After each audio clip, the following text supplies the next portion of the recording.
Welcome back to Drag the Waters podcast. Podcast from two Texas bros, dragging the waters for all the cool shit and all the bullshit. Libertarian podcast, many different things. We just like to have a good time here. Thank you for hanging out with us. I am one of your hosts, Freighter AJ, Anarcho Sorcerer, Aaron James. Sitting here with my best bro. What's going on? Lurker Mario. Good evening. How you doing, bro? Chilling, man. Having a good day. Hell yeah. So, got my tarot cards here, but not really feeling, I don't have anything to really read for, or at least I'm not too curious about it. Right. We did a reading. Was it last time or the time before? No, it was last time. Last time. Had a good reading, looking for the future of the podcast. Pretty sweet cards. A lot of trying too hard is what we gleaned from the cards. Yeah. Pretty sweet though, but completed the perfected work. Just got to keep it lax. It's pretty nice. And that perfected work card is the Four of Wands. I think it's Wands. It's the fire suit, so it's complete divine, Jupiterian force, Jovian force. Mm-hmm. So the Jupiter force is the organizing force, the force of kings. But what I really wanted to say is, Kings is cool. I've been reading this book called The Chaos Protocol by Gordon White. And it's about economics and navigating our new economic reality using chaos magic. Oh, okay. Which is pretty dope. I was originally turned off by a singular bad review on Amazon complaining about the economics, so I figured it's going to be some kind of lefty economics. Right. Pretty much completely wrong. Definitely not lefty at all. I bet the person who reviewed that was actually Keynesian. And not down with the Austrian. And he probably didn't like the fact that he was, I think he was pro-private property. Not that private property's bad, but like owning your own house, which is not really a good investment for many people. Mm-hmm. So, because you buy a house, but you put a lot of money into a house as well. You have to maintain it, property taxes, and the value is not necessarily the most stable. Even though having a house is probably pretty dope, I'd imagine. But as far as back to the Jovian force, I've been invoking Jupiter a lot. How so? For that, an invocation is essentially a prayer. It's like, basically, hail Jove, almighty sovereign, grant me these, let me invoke these qualities of you, oversee my life, guide my angels, blah, blah, blah, blah, blah. You say the words, which is part of it, but the important part is the mindset you're in and trying to make those words as real as possible in your imagination. I've come to realize that when people say how to will something into existence, basically they're talking about imagination. But back to the Chaos Protocols, Gordon White's much more about, he says, a lot of people invoke Jove and Jupiter, which is almost the patron of kings, and he doesn't think this is the best option because most people who invoke Jupiter are not kings. Oh. So in fact, invoking that force may be empowering their rulers. The rulers. Heard that. So you might be overlooked like, thanks peasant, thanks for your kind words. So basically he says instead of invoking Jupiter, he doesn't say it in these words, but pretty much the mercurial force. So Mercury, which is more about communication, movement, commerce. It's Jupiter on a lower arc, but it's much more adaptive and responsive. And this whole book is about optionality. So it's basically keeping your options open by not having debt and finding the best step from where you are today, as opposed to creating this grand vision and then working backwards and forward step by step to that. Because a lot of people try to do that and they don't even get anywhere. As opposed to if you started with where you're at today, you can look a few steps forward, but he says having the grand vision, it's unnecessary and it's not. He's very much against reducing optionality. So debt causes a burden, reduces optionality. Buying a house ties you down to a place. He's very much pro go where the opportunities are. So if you go to New York, it's high rent, but it's also where you're going to get some of the highest incomes available. Maybe. And stuff like that. There's also taxes and stuff. I was talking to a guy over there that said that they have the opposite problem that we have here in Central Texas. He was saying there's more people than there are jobs. Yeah. So everyone's getting screwed over. And he was also arguing for higher minimum wage because there's no jobs. And so they could just pay you whatever the fuck they want to pay you because you could be replaced all day, every day by the hordes of people that are looking for work. Now, I'm not sure if we never reached within the confines of the conversation whether or not that's because of like the pandemic and stuff like that. But I was understanding that it was like really hard to get a job, like union jobs, even labor jobs, because there's like thousands of applicants trying to get in there. Yeah. So like you don't have that utility. But you were saying that Mercury is the mercantilism? Yeah, so we've always talked about this, like, I don't want to be king anyway. Mm-hmm. I'd rather be merchant class. Yeah. So if you want the merchant energy, that's definitely Mercury, as opposed to Jupiter. Mm-hmm. And Mercury is associated with merchants, magicians, and all Also, kinds it's of like things double like that. for you. Yeah, the whole thing about Mercury is communication and the symbolism. It resides with the Sephira Hode, which is the magical Sephira with adaptation and stuff, communication, anything of the sort. And it's important because communication, words, and symbols, that's all what magic evolved out of. Without language and the magical images, which is the imagination, we wouldn't have magic. It would be impossible to do it. Okay. Except for the inherent magic in the life form that's growing to whatever we're evolving into. Mm-hmm. And a lot of people I like would not agree with any of this. Oh. So, or they'd poo-poo it. But yeah, unsure. But I mean, I do agree with that statement that definitely the merchant class is the best class to get into. Yeah. I mean, just look at influential people. Then let's just use the United States for an example, right? You got Henry Ford, Rockefeller, Bezos,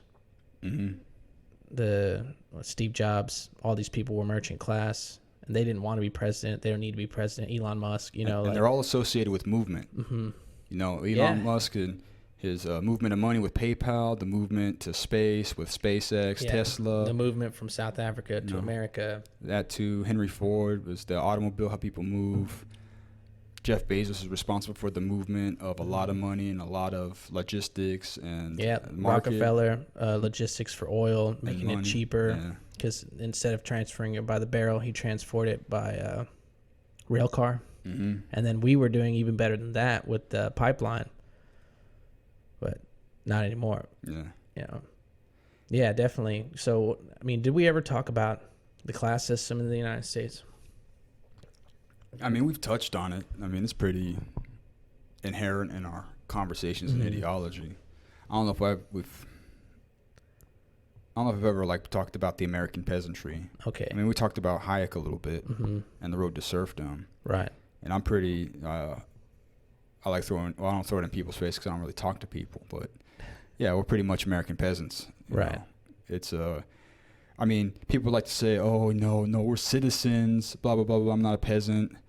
Well, if you go to college and you become $100,000 in debt and you have to work at Starbucks in the service industry, right, which is so close to the word servant, you are and who are you working for? I mean, you're working probably for other peasants. And then there's probably an artisanal class. That's maybe what I was going to say. Like that's the difference there is that you have skilled labor force, which would be like your artisans. So now we've got electricians, plumbers, right? Skilled labor, those union workers, those people would be doing better than the serfs.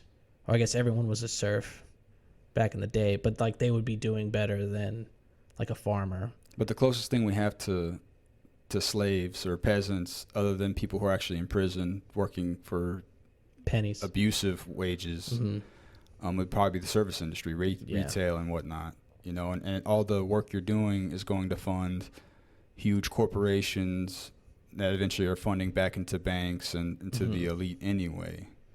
So you're just a cog in the machine. You're replaceable. That you're tied to the land essentially, man. Right. It's not the land. It's just the industry.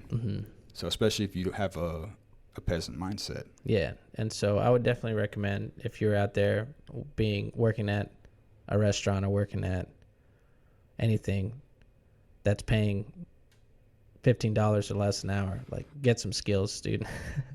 Move up, do something, be I guess proactive. I don't know, it's everyone. I think we've talked about how not everyone can be Jeff Bezos or like Olympic gold medalists or whatever, and that might be good for them. But if you're not going to try, don't complain. Don't blame the world's problems on you. Don't blame anyone but yourself. Well, that might be one of the criticisms of American culture. This is from an idea from Jason Liu. Maybe not his idea exactly, and he's a magic teacher. You can find him on YouTube stuff. He's pretty cool. He was the first person I started learning magic from his ebook. Great ebook if you want to learn the basics of chaos magic, straight to the point. Teaches you how to do the sigil and stuff. And he's got $50 a month. You get access to all of his stuff, I believe.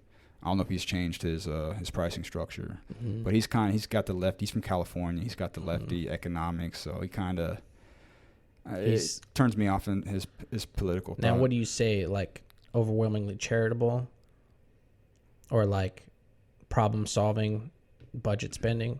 Like what do you mean when you say lefty economics? He more like. He wants to throw money at the problem instead of like... He's quite ironic in how he refers to things. So he like puts down like right-wingers and like right-wing ideology. Like, oh, it's this and this. Like, oh, the red pill. He thinks he's pretty... I mean, he is pretty smart, but what I was talking about the flaw the flaw of American culture. He says in most places in the world, generally there's not social mobility. Like if you're born into a working class family in Britain or whatever, you're expected to stay in the working class. So if you're poor, it's not your fault. But here in America, there's this kind of idea that if you're born poor, you can climb up. You can climb up, which is true. It's probably more true here than anywhere else. But it probably hurts a lot of people because if they're poor, where most people in the world you'd be like expected to be poor or working class. Now instead of it just being because you were born in this class, it's your fault. Right. I don't know, man. Just looking at Donald Trump, great example. 3 generations president of the United States. Yeah, but that wasn't all Donald Trump's doing. Yeah, it was 3 generations. It was his grandfather, his father, and then him. And like that building up to get to that position. And that's great, but I don't know if it can't happen today. Is that what you're suggesting? No, I'm not saying it might not be possible for everybody. No. So, and it kind of sucks. This is just a little bit of my empathy and consideration. I don't think that I'm for private social programs because I think any help that can be offered should be available. I agree with you. But the help private should be going to the people who the best ROI essentially. You're going to give the scholarship to the kid who's going to do the best.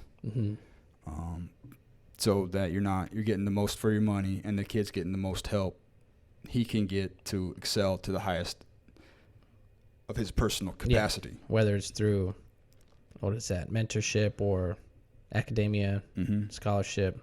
No, I get that. So, but not everyone's born with the same potential, but I believe everyone should try to do their best to fulfill their potential. Yeah, and if you don't try your best, understand that you're going to get your return on investment there. Yeah. I'm just saying someone's best might be, middle management at McDonald's or whatever. But there's this resentment because we have such, the disparity between the social classes. And if they're rubbing up against each other, crime happens more where there's a relative wealth gap. Oh, yeah. As opposed to, if everyone's poor in your area, there's going to be less crime. But if there's a poor block next to a wealthy block, then obviously there's more crime, probably just because there's more incentive to try to get on somebody, Yeah, an incentive is a good word, right? Because that's like the reason we put laws into place and have cultural norms are based on incentives, right? Like a good example of this is businesses changing their practice, their monetary policy based on regulation, and they're always going to get the best way. Like in California, when they passed the gigging law, that after gig workers met a certain quota, that their companies would have to pay for their health insurance. So companies are like, oh, you're at your quota, you're about to reach your quota, I'm not hiring you. That's the incentive right there. Yeah, they just took work away from someone who needs it, man. Yeah, journalists or people that own their own truck and don't work for a company or whatever, aren't getting paid salary, aren't getting paid wages. Yeah, it's really, I don't like it, man. It's stupid. Yeah. Or maybe not stupid, ineffectual at the most charitable, goodwill, but ineffectual. In fact, harmful. Yeah. You know, which sucks, and it really does. And these people can't. There's no accountability, and then I don't know why, if they're trying to repeal it, or if there's any kind of motion to do so, or if the people in power that put it in are still there, so they have to save face. Well, it also depends too, because a lot now, especially with the internet, the information, and then like seeing how easy it is to emotionally manipulate people. You gotta save face. You gotta have the good optics. You gotta say the right words and stuff. And I think I've heard people talk about this, how like back in the day it was easier to kind of like what's the saying, like pull the rug over their eyes in past elections, because you could like go to New York and say something, and then go to Florida and say something, and go to the Midwest and say something, and you could like change your talking point for every place. And then now it's like, you said this when you were at your speech there, what do you say about it now? It's like you're changing your... It's because of the internet, man. Yeah. And broadcasting. It's international, global, pretty much, and it's immediate. So you can't get by with the same thing. The media savvy of Americans and probably everybody is the highest it's ever been. So we're actually the least able to be propagandized. The propaganda has to be even more sophisticated today than it was in the early 20th century, which is a big point by Curtis Yarvin, aka Mencius Moldbug. He said if you look at the progression of like the World War propaganda, it gets slightly more sophisticated every war, because the old propaganda is not going to work during the new war. So in the World War I think he says that the propaganda was like, the Hun is coming to rape your sister. Right. The German Hun. I need to look into that, because I'm curious about the etymology of that, and how the Huns are related to Hungarians, and then Attila the Hun and all those tribes. I'm not sure if there's any relation there, but... Well, also at that time, you got to understand that, like, people, you know, like in America, people talk about racism amongst, like, different colored people.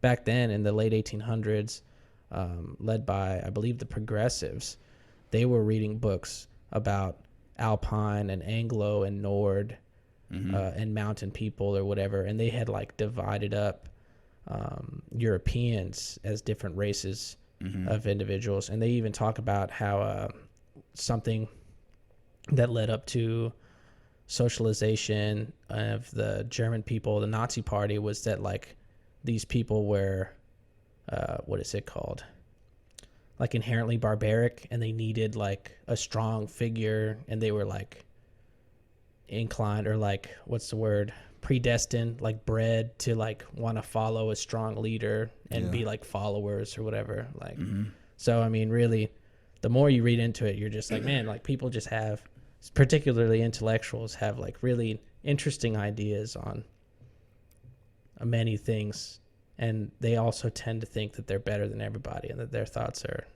more important. But what we were talking about just a while ago. Like World War I is like the Hun is coming to rape your sister or whatever. Propaganda. World War II, I can't remember the examples that he used. There's a whole there's a movie called Hitler Kills, which we should probably watch and roast one day. Down. Because it was written by Dr. Seuss, the screenplay, and it was just like Civil War propaganda. They say that the Holocaust wasn't even like really a fact in going to war until after the fact.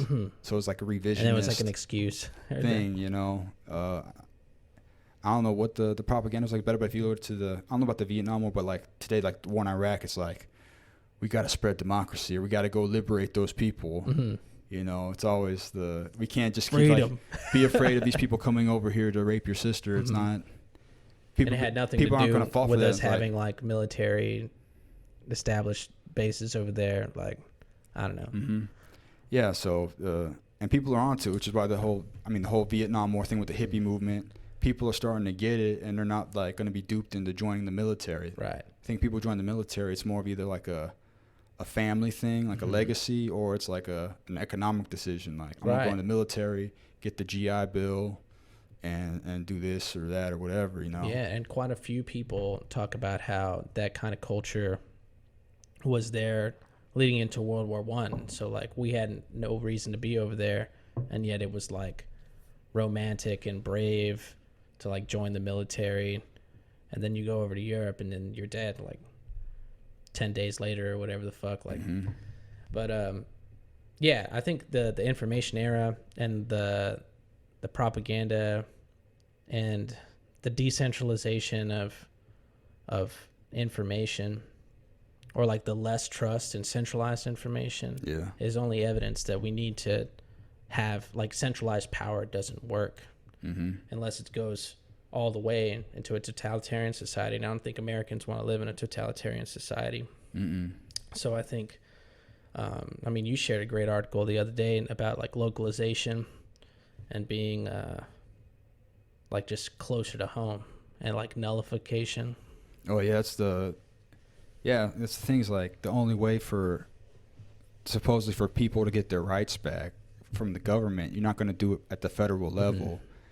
The federal's going to say they're going to put off, like, some kind of edict or whatever the political word is. Right. It's going to take the state government to be like, no, we're not going to do that, which would put pressure on the federal government to have to marshal the resources and it'd be hella expensive probably, and they don't want to do that. And you see some laws, I think it was like in Florida or something, where they made it illegal for state police officers or state actors to enforce federal law. So, and if they're caught doing it, then they'd be under the state penal system and all that stuff. Right. Which might get appealed or whatever through the courts, but you'd have to go through that. But if, you know, it all comes down to individuals eventually about how it's enforced. But that's the best way to do it, is to call the bluff. Right. And then hopefully there wouldn't need to be a peaceful divorce, because then we would just be still united, but, like, have our own localized power systems. I mean, that's what it's supposed to be, but we're not united, and that's evidenced in the media and in the politics. So you think the balkanization would be superior than just, like, decentralizing power? I mean, it's going to happen, because then you'd have, like, centralized power at a local level, and that's better than having it. The smaller the region, the more effective the government's going to be. I agree with you there. Like, libertarianism, like, wanting to have the smallest government so that we could do what the fuck we want to do. I mean, being under the rule of the Texas government is going to be much more easier to affect than it is to be under the federal government. Right. And even if the Texas government became tyrannical, if it did become tyrannical, it'd be much more effective in exercising its tyranny power, or central command over the because it's tighter and less spread out. So, and then it's even go further than that to your county or to your township or whatever. Well, first to your individual, keep yourself in check. You can have a good environment for your family, for your neighborhood. The closer to home you are, the better. So if your neighborhood had its own security force, you would know, hopefully, if you have to be, this is for people who have to be responsible and, like, participate. Right. You got to be, you need to know your security people so that it's all a good relationship. And it's very pro-social. And it should be much easier to do this with technology. Yeah. Because we have all the internet and stuff. Everything because the communications are easier. It should be easy to find. If someone needs to build a road, it's easy enough to crowdfund and to communicate, to have a public group or forum or whatever through some kind of social media. It should be much simpler. Yeah, no, I definitely agree with all of that. I don't know. It's about, I definitely think decentralization, like, even the evolution of how we're interacting with each other is leading towards decentralization. Again, like, unless we're going to move towards, totalitarian, like Canada. Canada's going the opposite direction. They're going, like, full stranglehold. We control you. You can't do anything. Well, they don't have guns in Canada, right? I don't or know. Their 2A rights are like very limited. Yeah. They don't have a 2A anyway. That's an American thing. Mm-hmm. So that's the thing. You want to have more freedom, More guns, more guns, more guns, more information. Mm-hmm. You know, it's the best thing. Because like I'm against democracy, but the democratization of firearms and of information, the availability, it ensures more. I want to say more peace. Mm. You know, of course, there's also the idiots out there, but they're going to be Idiots shut everywhere. down really quick. Mm-hmm. Because if someone brought a rocket launcher to the neighborhood and everyone's got guns, you know, how many rockets are going to get off before they're fucking toast? I suppose. You know, I mean, there'd be more devastation, but eventually there's going to be like Equilibrium, and there might be some like gun control at the local level. But then again, having the control at the local level is better than having it at the federal level. Agreed.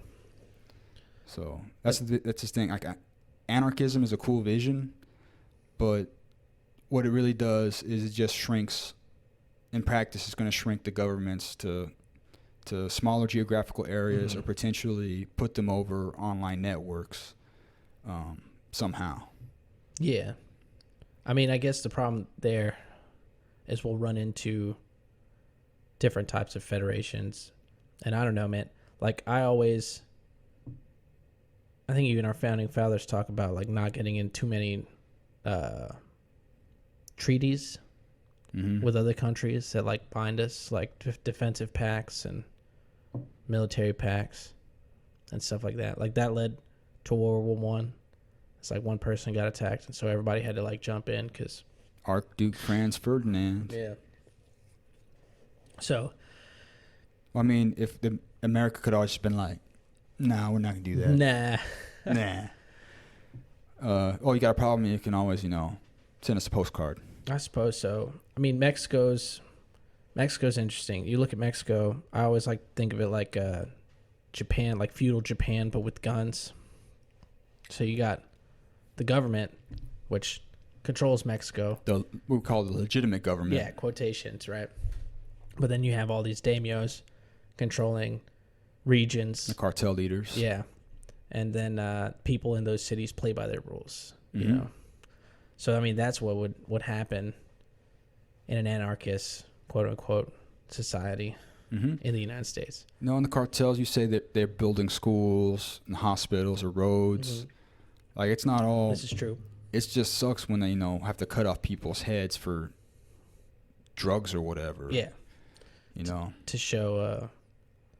to make an example out of them. It's like, oh, you didn't pay your tax? Dead. Yeah, man, it puts the fear into others, but it's like it's a waste of human resources if you want to get super utilitarian about it. I think Milton Friedman talks about this, about his statement on the war on drugs, is that the government's policy is to keep the cartels in power, or to protect the cartels. Yeah. Yeah, because then, because they're not going down there and stopping these cartels, or if they do, they're doing it like very pick and choosy, and so, and it's also harming the users, because now the users, similar to in Prohibition era, people are getting unpure product. Yeah. So like people were going blind and like dying from drinking moonshine, alcohol, back in the 1920s or whatever, and that's happening now. You're having all these people that are dying, they're heroin overdosing and getting all these health problems from cut drugs and stuff like that. And then they should be able to go to a pharmacist and get what they need, right? And or what they want, I should say, and what they can pay for. Yeah, and they're like sharing needles and getting all sorts of shit, and then all the money's going to the cartels, and then the only people that are the war on drugs is against the user, not the producer and the manufacturer. It's the people here are like low-level people that are like transporting the goods. They're on salary from the cartels, so it's like, oh, we lost a dude in some shipment, that sucks, whatever. Like, we'll just get another 16-year-old who wants to make some actual money in Mexico instead of making $10 a day or $20 a day or whatever the fuck it is. and they want the money, they want the power, so they're going to work with us. They don't want to get terrorized by us. They're going to be on our side, like. And because you know, you got to take out these low level people. The police get to seize all the drugs. They get to fill the for-profit prisons with more labor. Yep. It's quite insidious. So it's not a war on drugs because the drugs are still there. It's just war.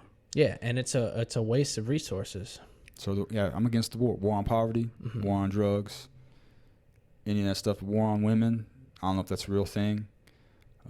Yeah, war on poverty is another good one. It was on JRE the other day. They were talking about these huge budgets. Was it Dave Smith? It was Colin Noir.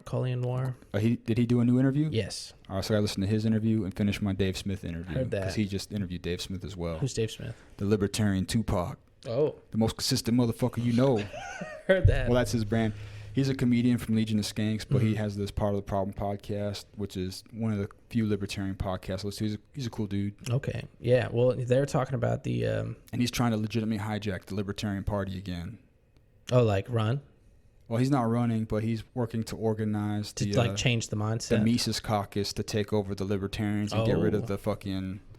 What are they called? Beltway libertarians. Yeah, I don't know. They were being stupid. They were like, we need to be actively anti-racist or some shit like that. Yeah. It's like, fuck that, bro. Like, y'all want to be racist? Get out of here with that shit. Yeah, it's garbage. Yeah, but they were talking about the war on poverty, essentially, and the waste of money that are going into these local politicians or local whatever, just increasing their budget. So taking taxpayer dollars and throwing it down the drain because there's just more and more homeless people. Like, what are these people doing? You know, yeah, there's too many middlemen and too many regulations that waste the money and then make the operation efficient because the regulation. I'll say it again. When I worked for the food bank, I had because of equality laws, I couldn't just hand out food.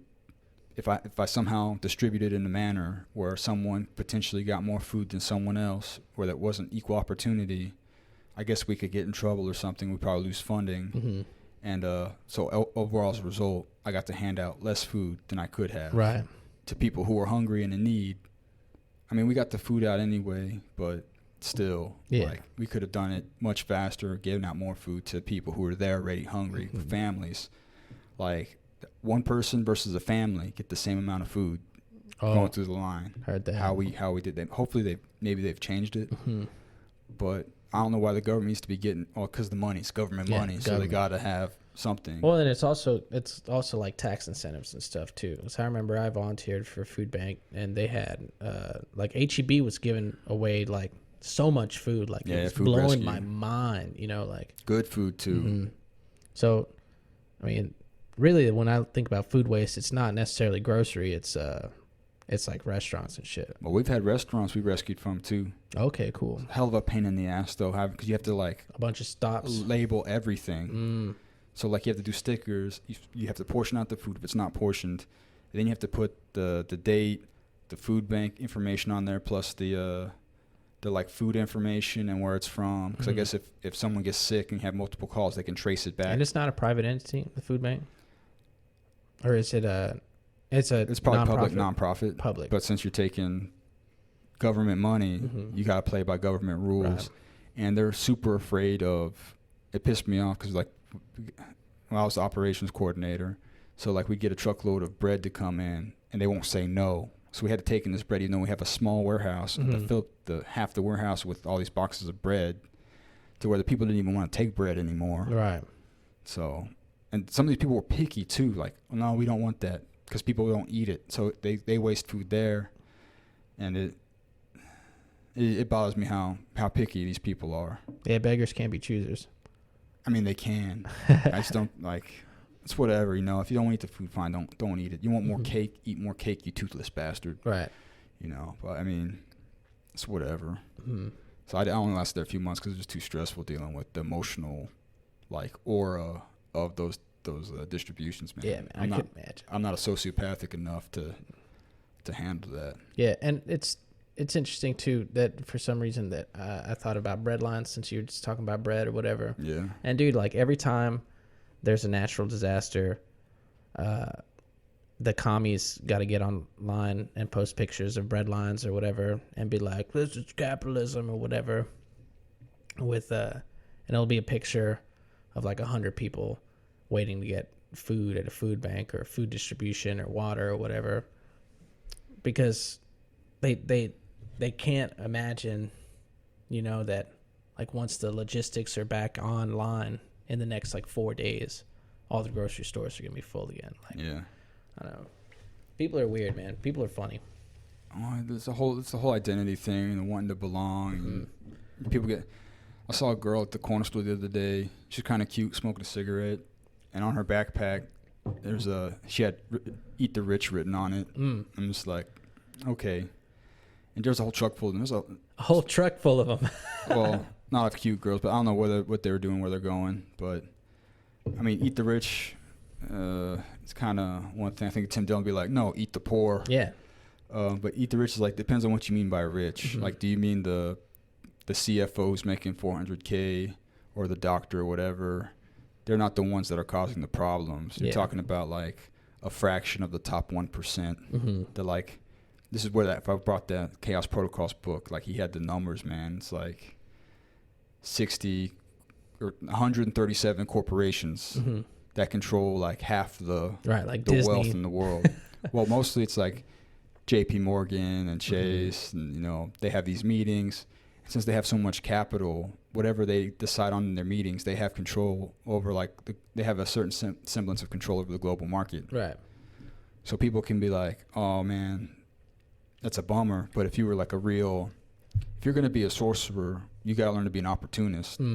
So like, if you hear something about movement of capital from institutional traders, like that's an opportunity to either short sell or to buy long, because the big movement's going to cause a huge shift in the market, and every crisis there's opportunity. Absolutely. So, and he said in his book that the most famous sorcerers are huge opportunists, you know, with wars like Merlin or whatever, and they just hop in and making moves, man. Yeah.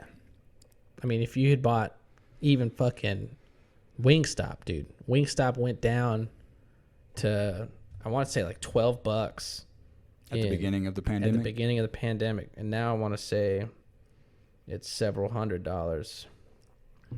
Yeah, every time I went to go get pizza during the pandemic at Little Caesars, there's a Wingstop next door. Their line was like 3 times longer. Yeah, Wingstop peaked at what was it, $170 in this past February, so like a couple months ago. Damn, so that would have been a good trade. Yeah, you could have bought it for like $9 or $12 and sold it for $170. I'm thinking I should get on AMC. Probably if it's still low, because like as soon as the theaters open up in the big cities, bro, like people are gonna go want to see movies, big screen, dude. And then you can just flip it and fucking make a little bit of cash. Yeah, definitely an opportunity. That's what capitalizing, right? Yeah, it's all about taking measured risks. If you don't want to take any risks, then you're going to be stuck. Yeah, or you're going to be. I mean, that's just in life too. Like if you, I think it was Jim Carrey. He gives a really good speech about this. He's talking to his college that he graduated from. He's like giving a graduation speech. He talks about how his dad played safe, took the safe job, and like worked there. And then he got laid off and didn't get retirement. And like he did everything the safe way and was like telling him that he shouldn't be an actor or whatever the fuck it was. And it's like, you can't predict what's going to happen to you in life. Yeah. So you might as well try and do what it is that you're trying to do. And I mean, a lot of people are going to give you advice. Like I'm giving you unsolicited advice right now, and it might be good and it might be bad, you know, like, yeah, you gotta, everyone's different. Yeah. That's the whole thing with, evolve, be like water, dude. Yeah. The optionality thing. And, we're still cool. All right. And, yeah. So like, it's the thing is like, you gotta be careful with the risk, cause like not everyone can go to Hollywood and become like the top actors and stuff. That's going to be confined to the elite. to the elite. It's People that want it the most. It's a hierarchy. People want it the most, who are consistent, who have the most talent, the good looks, and the right connections. So if you go to Hollywood and you're shooting for the actor job, you don't necessarily want to be stuck with that if you're going for like the lifestyle. Don't want to be too attached. If you're just trying to live a good life, if you're attached to that vision, you have a high risk vision. What he says is, don't go for the super high risk long play. He says go for the lower risk, or it's probability. Go for the lower probability risks in the short term and take steps. So if you're going to Hollywood, you take a job to pay your bills, whatever, and then you got to do your auditions. But if you have an opportunity to show up, go to this party to meet somebody, or take this job instead of acting, maybe being a prop master or a prop assistant, like jump on those opportunities and stuff.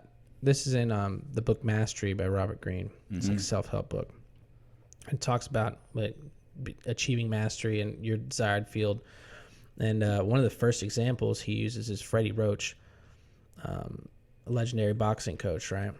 So he wanted to be a boxer, and he was never as good as his brother. You know, he did some fights. He didn't do really well, right? So like, even though he wanted to be really good at this, like it didn't play out for him. So, but he loved the sport.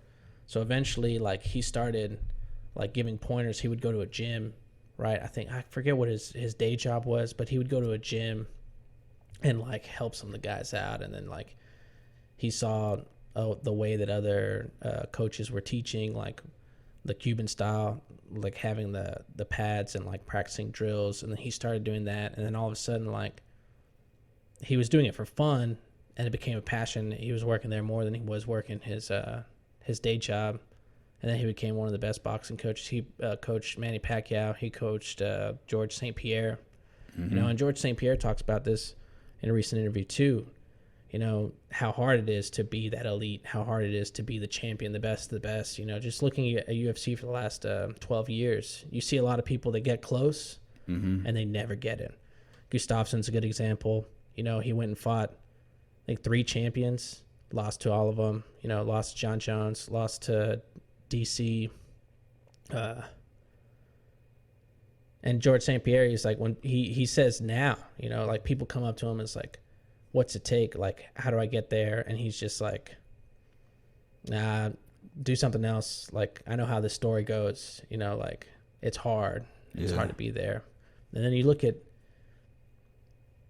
the best, like another good example, anybody that likes basketball, or even if you don't like basketball, you like Michael Jordan, or just like whatever, his Last Dance documentary, miniseries or whatever. You look at him, and you could see how driven he is. The way he talks about it, like he's excited about it. He's just like bringing it up, saying how hard he was working when he was 19, 20 years old. And it's like a force.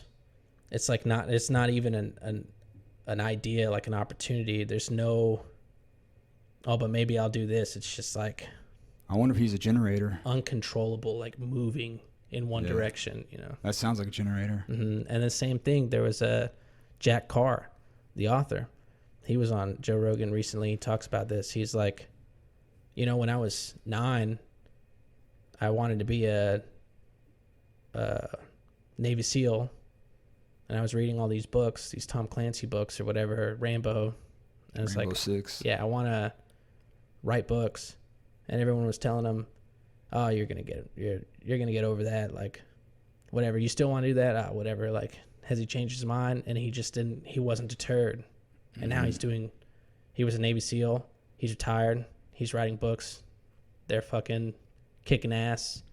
Oh yeah. Like, but then again, like, to what we were saying earlier, if you're not willing to do the dirt time, if you're not willing to like invest and like chase that and do those things, like, don't be upset when you're 40 years old making $15 an hour being a manager at fucking a little chain, you know.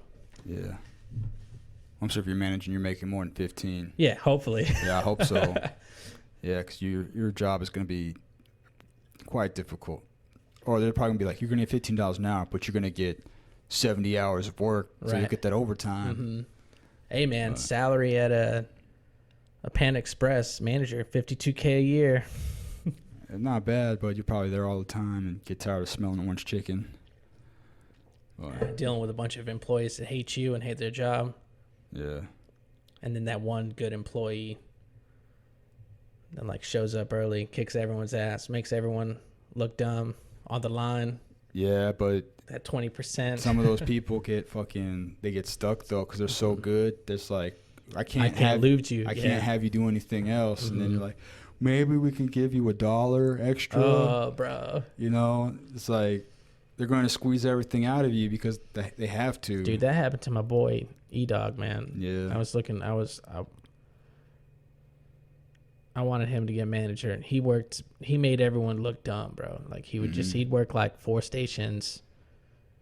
He made managerial decisions. They even told him, it's like, if the KM's not here, like, you're the KM, like, here's your whatever, you know, like, just make me the KM. Yeah. And then they couldn't move him because the turnover rate was so high. Like, they couldn't afford to get rid of him. You know, they couldn't, like, if they moved him up, then they'd be back to square one. Right. It's terrible. I don't know why it's probably company policy, which is like a lack of flexibility. You know, it's like, why not just make him the KM, leave him where he's at, and then just like give him a little more authority, and then focus on the team building. Yeah. And I think it's the most important thing if you're doing a business is to cultivate that environment. But when you're dealing with restaurant, you're getting like not the cream of the crop. Oh, dude. I mean, it's fun. It's a fun job. I mean, I worked in it for a decade, and it was great. You know, like everyone's super chill. A lot of people are addicted to drugs and are alcoholics. Yeah. They like to party. The culture is really fun, and it's easy to get trapped there. Yeah. You know? Yes, there's a trap, man. I can't. If I go back, it's straight. I'm going for management. Like, I'll come here. I'll work in the kitchen, but I want to be trained in the management. If you're not going to train me in management, don't even hire me. Yeah. Boom. If I go in and you're not training me in management in the first 6 weeks, I'm out. Right. Again, treat yourself like a king. If you can't negotiate, then you're a slave. Yeah, that's the important thing of having options. And if you're working, like we said this before, if you're working in a restaurant and you're unhappy, move. There's another restaurant that's going to be happy to have you, especially if you're a good worker. Of course, there's a problem is that a lot of these people are sometimes, well, a lot of them are actually really good workers, but a lot of them are also mediocre or prone to like stepping out back and goofing off. So yeah, smoking blunts at the fucking trash can. Pretty much when I need chicken Parmesan to sell. right, stuff like that. But like it's that mindset, man. That it's not a good mindset because like, oh wait, I'm the best prep cook there ever was, and you're still a prep cook. And that's another what's that shit called? Where people think that they're better than they are. They think they're like really competent. Is it some kind of bias? It's like a law. Pretty sure it's like man, what the fuck is it? Yeah, it's like a type of bias. So there's a law, I'm forgetting whose it is, where like depending on how competent you really are, you think you're better. So like if you're really low in competence in something, like you don't really know the field, you don't really know like whatever, you think you're like the best at it. You think you're like the shit. And the restaurant industry is actually, it has like the highest of that. Like when you poll, it's like the opposite of imposter syndrome. It's a superiority complex. Yeah, everybody thinks they're the shit. Yeah, they're like, man, I work better than everybody. I work harder than everybody. Like I could work that station better than him. Like that person's not doing it right. Yeah, it sounds like a shadow projection to me. Because people don't know, the shadow's not just a place where everyone's like darkest traits reside, but it's also if you have like low self-esteem and stuff, it's also gonna be where you put your competence. If you're living that inferiority complex, your competence is in your shadow. Right. So it's often tied up, with your killer instinct and other stuff like that too. That's like rated to survive. Heard that. But they're stuck in that fucking illusion, or they're their socialized trauma or whatever it is. But yeah. Yeah, I'm glad I'm out. Glad I'm out of the food industry. Yeah. The only way I'd go back is if I could, I would love to open a pizza place. Oh, yeah. That was the most fun I've ever had at a job. Especially if I open a pizza, the priority is going to be team building, you know? Yeah, and then you could structure, like, how to move people through. Yeah, and just don't bullshit people. Yeah. If you're honest, be like, hey, I'm not going to be able to pay you a lot, but we're going to try to do our best to have a good time here. This is how I need you to interact with the customers.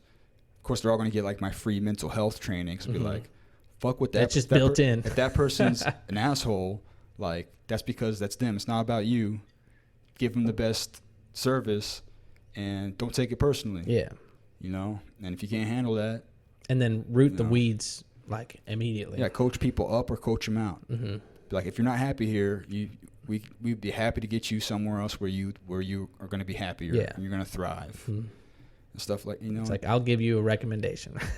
Yeah, pretty much. You know? Yeah, man, because that stuff spreads like a cancer. And then negativity, just be like, you can't be talking like this here. You know, and stuff like that. And then, of course, I don't plan on being corporate. One of the best things I ever saw was this guy was like, man, fuck this place. They need to pay me better. Like, I'm going to quit my job. And he was saying that shit for like 2 weeks, bro. And then I was prepping. I don't know what the fuck I was prepping. Like avocado egg rolls or something. I was like right next to this guy, dude. And then the manager just came up and like was like, yo, bro. Like, you can't be saying that shit. If I hear you say that shit, I'm just going to fucking fire you. Like, you can't be, like, going around telling everybody that you're going to quit. And that guy just, like, broke down and was like, oh, bro, I'm sorry. You know, I was just tripping, blah, blah. Like, it's just so crazy to see people interact like that. But I definitely agree with you. It'd be fun to own a restaurant. It's just, like, it's a lot of money. It's a lot of money. And, like, a really shallow, what's the word? Well, you can open up a franchise for, like, $250,000. Yeah, but or it's between $250,000 and $500,000. It's also like really hard. Like, the only time you start making money in a restaurant, unless it's like really balling, like Pete Terrace is a good example. Like, their product comes out so fast. It's like them and Chick-fil-A. Like, they could just sell, like, and then have like 20 employees in the back all making $15 an hour because they're making so much money. But like a lot of restaurants, especially if it's sit-down restaurants, this is why wait staff gets paid $2 an hour, right? Because it's an incentive to be good at their job so that they get the tips. Right. And then, but it has a slow turnover. And so you end up having a smaller, you turn tables less often. So what the fuck is the word? Profit margin is smaller. That's why most of the money for sit down places is through the bar, because then it's like, oh, that's an $8 drink. He got 2, he got 3, he got 4, you know, and that's how those places make money. So it's really hard to, depending on the style of restaurant, it's hard to be profitable. And then, but I agree, dude. Like the best managers that I worked for, all they wanted to do was cross train everybody. Because if everybody knows how to do everything, then nobody's gonna drown. Because if one dude's drowning and the other person's not doing shit, they can go over and help him out, bail them out, go back, do their job. And that's what also gets that family feel of like people working together and helping each other out, versus just like this dude is working this station and he doesn't know that station, or he only knows like to do 1 or 2 things and he's being insecure. He's not like going over there and helping out. And you just see him standing there and you're like in the weeds, you know, like, right. And then that's resentment. And then you're starting to form cliques like on the line, and that's not good. Like, the line's supposed to be a family. Yeah, family, but you got to have a decent hierarchy. That way, if you see that person in there, you can encourage them and be like, hey, need you over here. Come on, let's get going. Yeah. You know, get him in there, tell him a good job. Roll your sleeves up. You know, and then tell him, and then, like, the compliment sandwich is a real thing. You know, you'd be like, hey, I understand this. What's going on? You try to talk to people, and if they can't communicate, then you got to think about, like, replacing them. Yeah. Because they're just not up for it. They're not ready for it. Or maybe they will be in time, but you got to figure out if it's worth investing that much time into them. And sometimes it's not. Like, they got to develop that elsewhere because you're trying to, you know, make money on a small margin, you know. Yeah, bro. I got fired for my first 2 jobs, like, straight up. Yeah. Not where. Oh, no. I quit my first job. Yeah. I got fired from my second and third job. Yeah, and I was terrible in my first job, bro. People would said I was a fucking turtle. I was working at Whataburger. Yeah. I worked there for 6 weeks. I bought a guitar. Yeah. Got out. Hell yeah, man. But yeah, that was funny. But yeah, I got fired from the next 2 jobs, Mm-hmm. and it made me a better person, I guess. I don't know. But I get a lot of this from when I was a site supervisor for SBP, formerly St. Bernard Project. Okay, and that was a construction, right? Yeah, yeah. I was a site supervisor, so I supervised construction sites.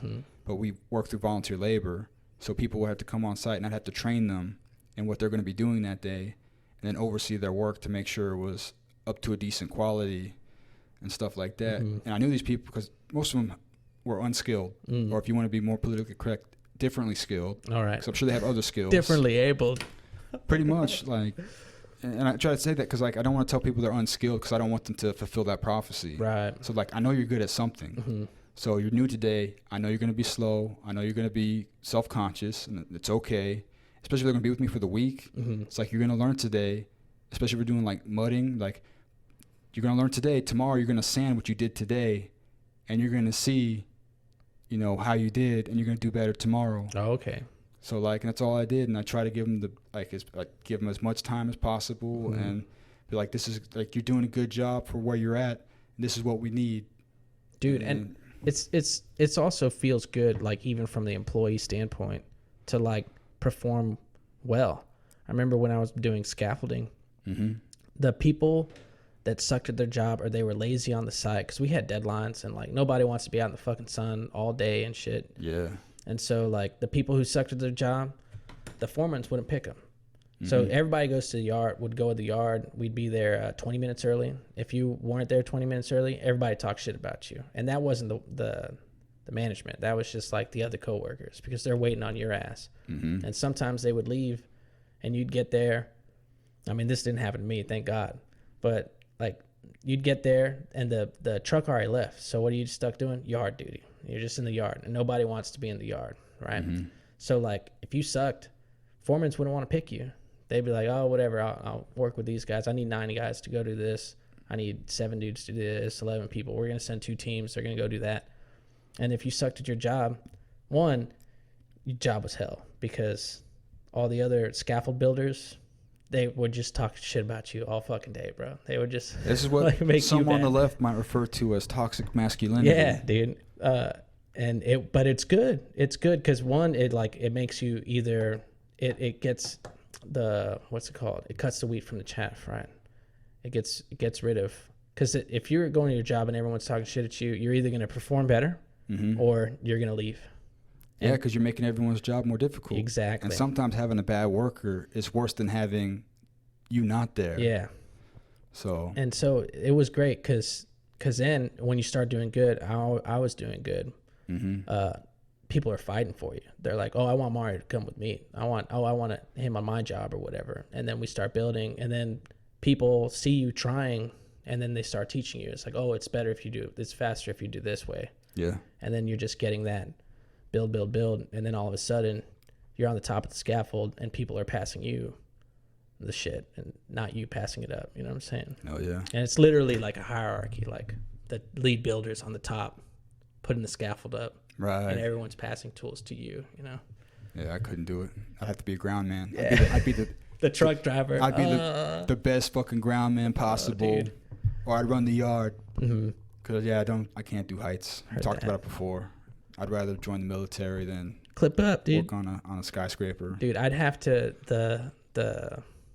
thanks to OSHA, you know? The harness that I had was proof to, each rope was 5,000. So I had two ropes or 2 clips. Yeah. So I was proof for 10,000 pounds. So, like, if I fell, I'd need like 10,000 pounds falling with me for my harness to fail. Yeah. I fell twice, dude, and that sucked. No, I'll leave it to people who don't have those fears or who need that money more than I do. Dude, yeah. Hell yeah.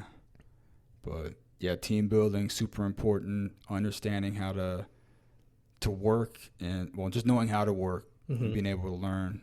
Of course, some people might just not be able to, like, conceptualize this due to either their worldview, their attitude, or just their cognitive capacity. Mm-hmm. But like, yeah, if you want to do good, you know, do good. Just go in and learn. Go in and work. People love, management might love you, and then you might have resentful coworkers. But in hard jobs like that, there isn't room for a whole lot of resentful coworkers, except unless you're the guy who sucks. And then even just trying, man. I mean, a good example is like foreigners in the United States, or when Americans visiting other countries. Like, people are gonna be nicer to you if you're like trying to speak their language than like trying to not, you know what I'm saying? Or like, especially if you're being rude, not speaking the language. Does that make sense? Right. Like, if somebody was going to a hotel and they were from Vietnam or whatever, and they were trying to speak in broken English, like, I can guarantee you that the person dealing with them is going to be like trying to help them and like trying to understand and like working towards like whatever it is that person needs, versus if they came in and they were just like speaking in their language and you're like, I don't understand, and then they're like getting frustrated speaking their language, and you're getting frustrated that like they don't understand that you don't understand, or if whatever. that ever happens, Google Translate is your friend. Yeah. Bust out the phone. Oh, modern era, dude. Yeah, technology, bro.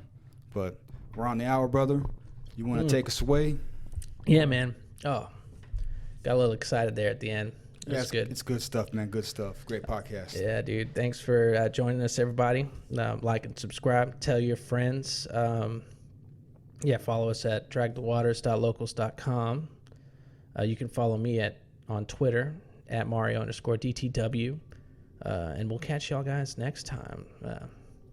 Oh, yeah. Take care, guys. Cheers.